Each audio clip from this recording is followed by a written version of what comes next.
Hello, hello, shalom.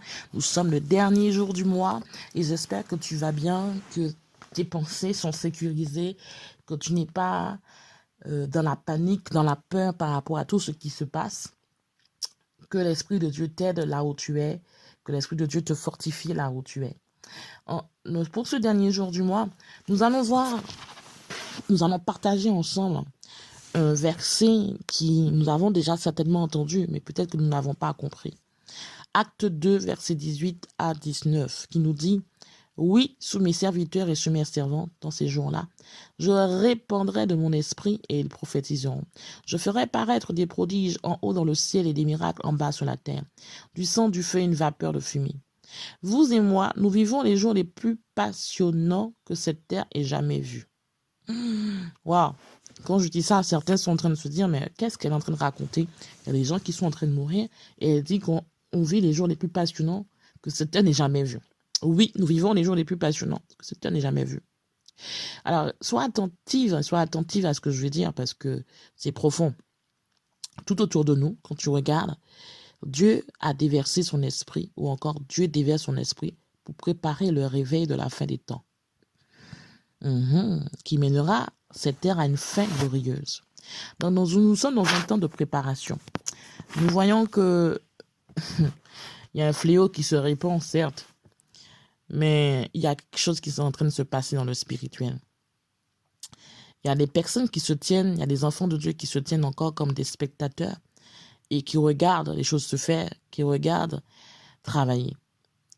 Mais réalise qu'il parmi certains qui sont des spectateurs, il y en a d'autres qui sont devenus une part essentielle de tout ce qui se passe. Ils se sont portés volontaires pour servir dans cette grande armée de la fin des temps. Ils sont devenus ce que la Bible appelle les serviteurs et les servantes de Dieu. Mais qui sont-ils exactement? Est-ce que c'est toi? Est-ce que c'est quelqu'un d'autre? En fait, les serviteurs et les servantes de Dieu, ce sont ceux qui se sont consacrés totalement à leur Seigneur. Ce sont ceux qui ont lieu de se contenter d'être simplement des enfants de Dieu, des fils, des filles de Dieu, nés de nouveau, et qui sont allés plus loin en se faisant eux-mêmes serviteurs, par amour pour le Père. Les serviteurs et les servantes de Dieu, ce sont ceux qui ont dit « Je veux être impliqué dans ce que Dieu fait actuellement. » Ok.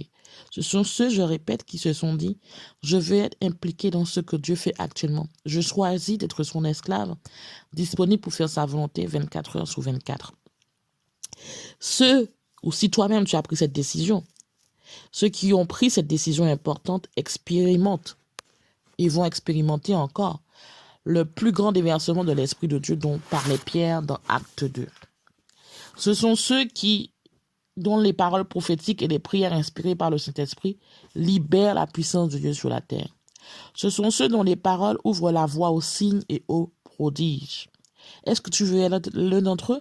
Est-ce que tu veux faire partie de cette armée? Est-ce que tu veux faire partie de ces personnes qui veulent être inspirés par le Saint-Esprit, qui veulent que quand leur parole sera déclarée, qu'il y ait une porte, qu'il y ait une autoroute, qu'il y ait une voie qui se dégage et des signes et des prodiges se manifestent? Si tu le veux, tu peux être parmi cette armée. Tu peux être parmi ces serviteurs, ces servantes. Et Dieu veut que tu sois aussi parmi cette armée, parmi ces serviteurs, ces servantes. En fait, réalise que Dieu a besoin que tu le sois. Dieu a besoin de personnes qui couperont toutes les attaches qui les lient à ce monde naturel. Dieu a besoin de personnes qui oublieront leur ambition, leur projet, en tout cas qui lui donneront la priorité. Dieu a besoin de gens qui pourra appeler au milieu de la nuit pour intercéder. Dieu a besoin de personnes qui pourra se lever et faire ce qu'il leur dit de faire, quel que soit le degré de fatigue. Voilà la qualité et la profondeur de la consécration requise pour une servante, pour un serviteur. C'est un rôle exigeant, certes, ça demande des responsabilités, ça demande des sacrifices, mais sache que cela est riche en récompenses. Car ceux qui vraiment voudront bien remplir seront les porte-paroles de Dieu sur la terre dans ces derniers jours.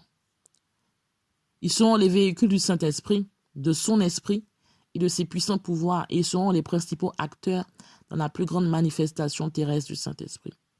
Décide maintenant, pas demain, non pas après-demain. Décide maintenant, dans les temps où nous sommes, de faire partie de ce nombre de serviteurs et de servantes. Fais le pas de la foi et deviens servante aujourd'hui. Fais le pas de la foi et deviens serviteur aujourd'hui. Décide. Ne sois pas mis de côté. Oublie les déceptions. Oublie les difficultés que tu as traversées. Oublie toutes les fois où on t'a trahi. Oublie tout ce genre de choses. Et fais partie ou refais partie de cet engagement, de cette armée, de ces serviteurs, de ces servantes qui veulent être au service du Dieu Tout-Puissant et obéir aux instructions qu'il donnera afin de pouvoir agir dans le nom de Jésus. Amen. Donc je te dis, à demain par sa grâce. Nous sommes ensemble et nous continuons ce temps de confinement ensemble à travers la parole de Dieu, à travers des encouragements, des exhortations, à travers des clés, des secrets pour nous aider à grandir et croître en maturité. Dans le nom de Jésus, je te dis à demain. Shalom, shalom.